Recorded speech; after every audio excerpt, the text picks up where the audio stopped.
Welcome. Thank you for joining. We've seen the impact that digital services in today's digital environment have across many different applications. One program at the Department of Veterans Affairs is offering a digital space for the public to memorialize veterans at their final resting places.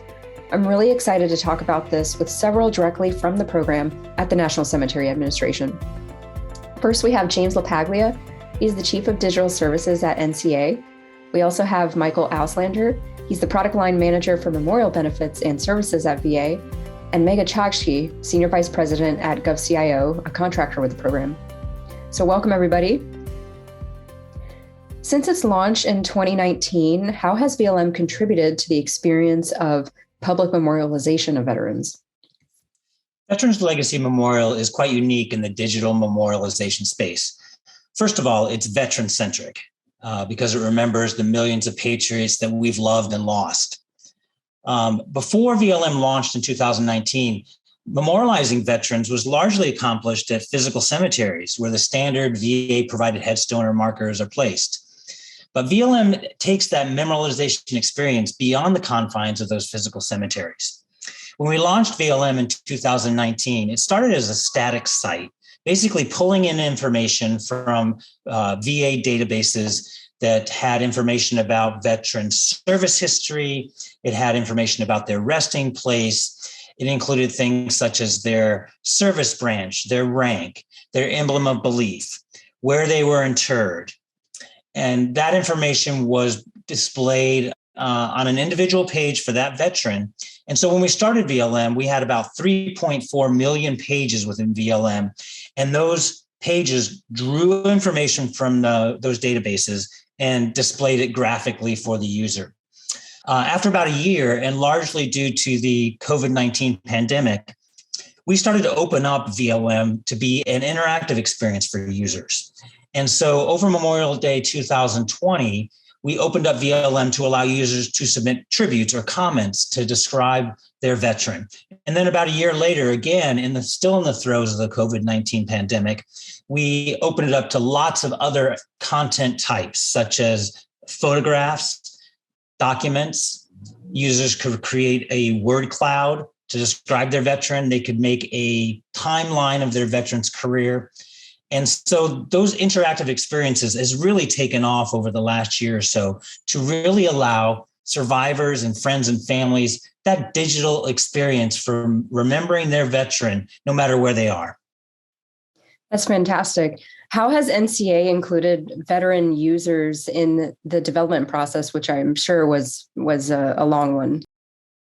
Before VLM launched in 2019, NCA did use veteran service organizations to help develop the concept for VLM. And those sessions helped shape what information would be presented on VLM and how the policy and processes would take place for interacting with users and moderating that content. Recently, we've also done some user experience with veterans and survivors and other user groups to talk about the user experience as it exists now for VLM. And that user experience research has provided a lot of data that we are going to use in the next year or two to improve the user experience so that user adoption increases for VLM and more content is placed on veteran pages. It was also very important for us to see how the families of these veterans are going to respond to their information and their legacy being publicly displayed on a platform. One of the first things that we did was, in line with what James said about VSOs, we, since, as you know, Amy, GovCIO was a SDVOSV, we had a lot of connections and collaborations going on with several different VSOs, DAV, MVETS, VFW, to name a few. We got in touch with them and asked them, from their perspective, what would make most sense for us to involve these veterans into a kind of a coordinated feedback loop.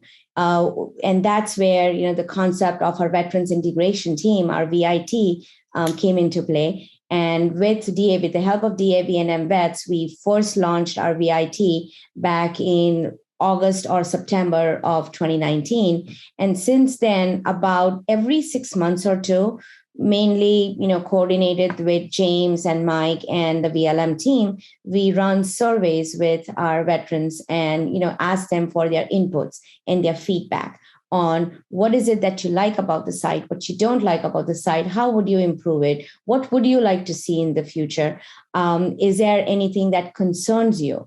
And specifically because you're talking about a lot of personal content, especially since 2020, that is being displayed on these pages. We wanted to go back and ask them, are you concerned about your privacy?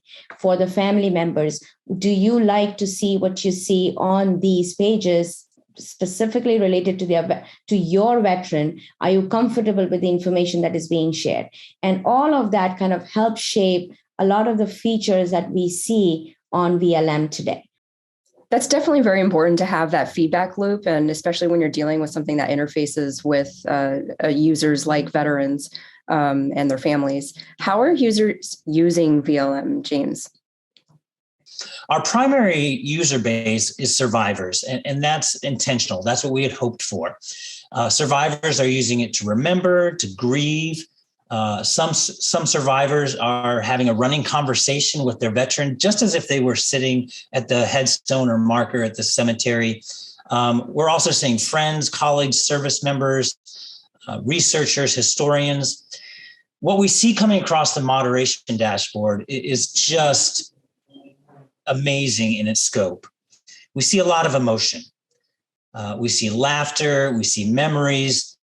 Sometimes what we see is heartbreaking because survivors are grieving the loss of their veteran. Sometimes what we see is heartwarming. We see laughter, we see jokes, we see people describing the veteran's life in total and all those life experiences that veteran had. Occasionally we see the burden of memories from a half century ago. Recently, we've seen some submissions by Vietnam veterans talking about their experiences in Vietnam and how they're carrying that grief, 50 years or more later, and how they're dealing with that grief after such a long time. So those of us who are moderating the content that's coming through, we get to see that wide range of emotions that are coming through as people remember their veterans. So many times we look at these tributes that are coming in and everyone is so vested in all of this. There's never just a dry eye when we are looking at some of these, tributes that are coming in, especially when somebody goes in and says, I love you, Dad. It's very heartwarming. It is. And it's definitely interesting to see the differences in how people treat the platform and how they want to remember veterans or grieve. So with this piece of technology and platform, how has VAOIT acted as the successful broker between the business and the industry? So I think the easy answer is teamwork, right? We have to work together as a team to ensure that we're bringing forward the right solution, that we're taking the vision from our customer and working with our development team to ensure that we're delivering on those promises that we've made to our customer. We have a great team. And when I say team, I mean end to end. It starts with our business customer and it works down through OIT, through PMO, through AMO, through our GovCIO partner and their partners. And so it really, we talk about teamwork a lot, but it truly is a phenomenal team that has the same drive and same vision. I know VA overall has been through a large DevSecOps transformation, a large digital transformation. How has the journey been for the program, VLM, in that whole process? So the interesting thing is that, we are driving towards DevSecOps, and Government CIO has sort of been, within my program, has been the poster child for that. They were able to pivot very quickly and adapt those DevSecOps principles and methodologies, and even were ahead of the curve within my program on moving towards that delivery. They've done a great job, and we're really, just excited about how fast they were able to move into that type of role within the program. When we're thinking about some of the best practices out there in software development and in technology leadership, how has GovCIO leveraged some of these practices in this program specifically, Megha? So a few things. We have to remember that we are designing this product for the veterans and their families. So human-centered design is at the core of everything that we do over here.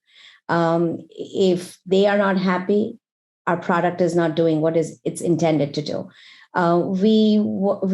Because we also provide support for some of the VA.gov work, we were able to leverage the expertise from that area and pull in SMEs to help us through the human-centered design, the engagement piece with the veterans, asking the right question, engaging in the right way. That was very critical for us. So from the get-go, I believe that was very critical. And in this instance, I have to give a major shout out to Mandy Benvalid, our major partner from Keeper, on which VLM is based. She also went out and talked to several veterans, had direct one-on-one development sessions with them, design sessions with them, to understand what was going on in their heads when they were looking at the VLM pages. Then, like Mike mentioned, from the DevSecOps perspective, we wanted to make sure that we did this right. The tides were in our favor in the sense that this was a brand new product. This was not a legacy system that we were trying to, turn the tides over and make into a DevSecOps compliant product. So because this was a brand new product and it was based on a modern stack, it was relatively easy for us to move over to a DevSecOps, mode of engagement as well as deployment. So behind the scenes, there's a lot of things that our team has done to make sure that the infrastructure is set up in such a way that we can basically do pretty quick deployments. There's automated testing in place, so the regression testing that we can do is pretty seamless at this point. As we were doing this, we also needed to keep in mind that the technical debt that we were incurring as a matter of the change that was flowing through, that also was taken care of. And so James has been super instrumental in making sure that we have the capacity and the capability to do that in between developing these features. So Mike and James, I'm sure, have all of these sessions behind the scenes working these things out on which is going to be a development sprint specifically focused on the user experience or VLM features, and what is going to be just a technical sprint, making sure that we are ready for what we need to do from a DevSecOps perspective.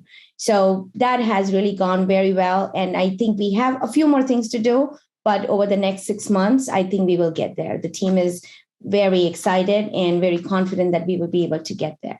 We've also then been using Tableau dashboards for all of our reports and the metrics and the data that we collect from VLM. And this data it doesn't have anything to do with any kind of PII or PHI, but it's all user data. How are they using it? What pages are they using more? What features are they more excited about? Where do they spend most of their time on? And that really helps us think through the strategy for the future of VLM. And, as the Tableau dashboards and our reports are getting more, mature, we are able to harvest a lot of data from there, along with the surveys that we conduct. That's a gold mine for the future roadmap of VLM. So how about some of that future roadmap? I know there's been various phases in the program. So what's next for VLM now? Our eventual goal is to have a page for every veteran, no matter where they're laid to rest. Right now we've got 4.3 million veterans who have pages in VLM. And that's largely those veterans who are in VA-owned cemeteries and VA-funded cemeteries at states and tribes and territories. But we know that there are millions and millions of other veterans that we need to bring into VLM.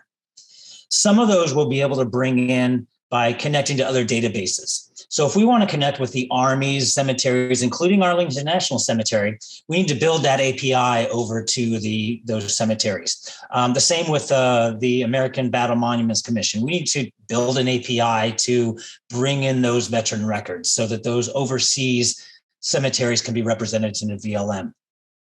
The largest chunk of veterans, however, are laid to rest in private cemeteries. And while we do have some databases where we can suck in that information through VA sources, but eventually we're going to have to create a manual/automated process where survivors can help create VLM pages for their veterans. But really, we want that page for every veteran. So even if that veteran is buried at sea, or even if that veteran, their ashes are sitting on a mantle in someone's house, that's our goal. We eventually want to have a page for every veteran.